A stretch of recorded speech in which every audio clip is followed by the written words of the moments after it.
सानवीला मटार सोलायचं काम लावलं होतं मी आणि तिचं अधूनमधून हे जे कोवळे कोवळे मटारचे दाणे आहेत ना ते खाणं चालू होतं, कारण ते तिचे खूप फेवरेट आहे.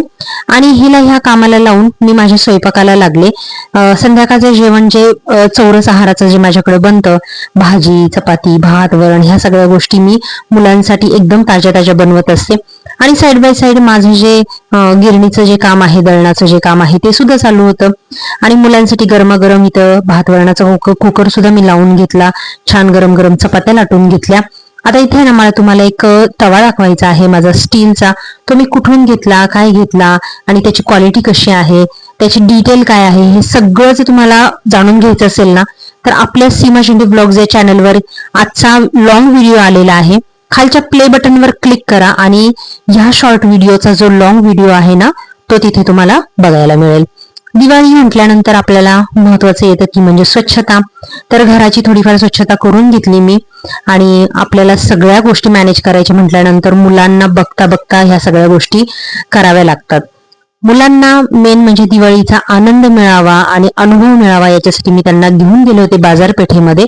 कारण दिवाळीचा खरा आनंद मला असं वाटतं बाजारपेठेत जाऊन जे रंगीबिरंगी आकाशकंदील, वेगवेगळे दिवे, किल्ल्यावरची चित्र, हे सगळं बघितल्यानंतरच मिळतो. तर त्याच्यामुळे म्हटलं की मुलांना हा अनुभव मिळावा, त्यांना सुद्धा या सगळ्या गोष्टींची माहिती व्हावी, त्यासाठी मी जी दिवाळीची छोटी मोठी खरेदी करायची होती ना, त्यासाठी मी त्यांना घेऊन गेले होते. आणि काही साहित्य मी पूजेचं घेतलं होतं. ते काय काय घेतलं हे सुद्धा तुम्हाला व्हिडिओमध्ये बघायला मिळेलच. आणि हा दिवस आहे गोबारसेचा, ज्या दिवशी आमच्याकडे ना आपले जे गाई आणि वासराची जी पूजा केली जाते आणि त्यांना दाखवला जातो नैवेद्य, तो म्हणजे गवार आणि भाकरीचा. तर मस्त गवार इथं केली होती मी आणि गरमागरम बाजरीची भाकरी सुद्धा केली होती. आणि घरात छोटीशी मूर्ती आहे माझ्याकडे आपल्या गाई आणि वासराची, तर त्याची देवघरामध्ये छान अशी छोटीशी पूजा सुद्धा मी केली होती. आणि हा जो गवार भाकरीचा जो नैवेद्य आहे ना, तो सुद्धा मी त्या देवाला दाखवला होता, गाईला दाखवला होता.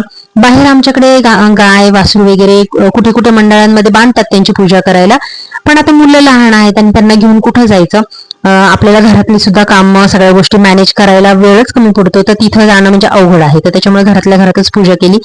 आणि इथं अगस्तीचा किल्ला बघू शकता तुम्ही. आणि ह्या किल्ल्यावरून आहे ना मला तुम्हाला खूप महत्वाचं काहीतरी सांगायचं आहे, जे मी माझ्या लॉंग व्हिडिओमध्ये सांगितलंय, त्यामुळे तो व्हिडिओ तुम्ही नक्की बघा. आणि हे माझ्या घराचं जे दार आहे ना, ते छान असं दिवाळीच्या रोषणाईने मस्त सजलं आहे. तर असा होता माझा दिवाळीचा पहिला दिवस वसुबारसेचा. तर तुमची दिवाळी कशी चालू आहे? आय होप सो खूप छान एन्जॉय करत आहात तुम्ही.